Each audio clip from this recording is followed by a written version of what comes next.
لکھنؤ میں مولانا قلب جواد نے لوگوں سے اپیل کی ہے کہ کورونا وبا کے مد نظر وہ گھروں سے باہر نہ نکلے اور اپنے گھروں میں ہی رہ کر آن لائن مجلس سنیں۔ انہوں نے خط جاری کرتے ہوئے لکھا ہے کہ سرکار کی بنائی گئی گائیڈ لائنز ہم سبھی کی بھلائی کے لیے ہے۔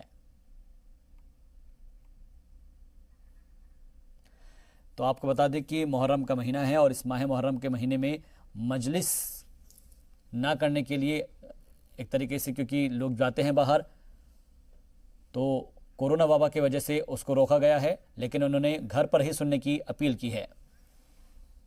کوئی مقدس مہمان پاک مہمان زیادہ دن گھر میں رہے تو ہمارے گھر میں بھی پاکیزگی رہے گی، برکت رہے گی۔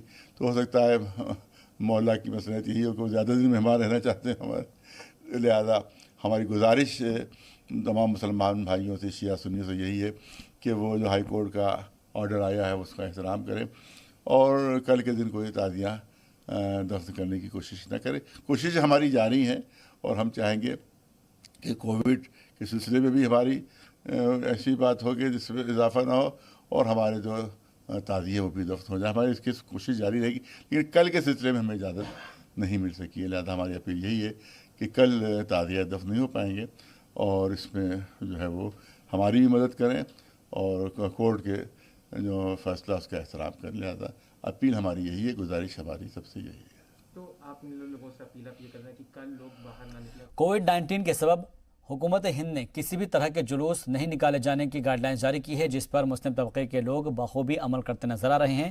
ایسا ہی نظارہ یوپی کے غازی پور شہر کے مرکزی امام باڑے اور اس کی گلیوں میں دیکھنے کو ملا ہے، جہاں پر لوگوں نے محرم سے متعلق جھنڈے اور بینر اپنے اپنے گھروں پر ہی لگائے۔ امام باڑوں سے 7 محرم کا جھنجھنا کا جلوس نکالا جاتا ہے، لیکن اس بار کووڈ-19 کی وجہ سے وہ بھی متاثر رہا۔ اس کا اثر ہمارے محرم پر بھی، ہماری مجلسوں پر بھی، ہمارے تہوار تو نہیں کہہ سکتے، ہمارے پروسیشن پہ، ہماری جو ہے مارننگز پہ جو ہے پڑا ہے، بھرپور طریقے سے پڑا ہے۔ ادروائز آپ پچھلے سال کی اگر ویڈیوز دیکھیں، پچھلے سال کی اگر فوٹوز دیکھیں تو یہاں پہ ہزاروں کی، سینکڑوں کی بھیڑ ہوا کرتی تھی۔ لوگ یہاں آتے تھے، مجلسوں کو کرتے تھے، امام حسین کو یاد کرتے تھے، ان کے لیے اپنا سینہ پیٹتے تھے، غم مناتے تھے۔ لیکن اس بار کورونا مہاماری نے جو ہے وہ پوری طریقے سے ہم کو مجبور کر دیا ہے۔ آپ پوری دنیا میں دیکھ سکتے ہیں کہ پوری دنیا میں محرم اس طریقے سے نہیں منایا جا رہا۔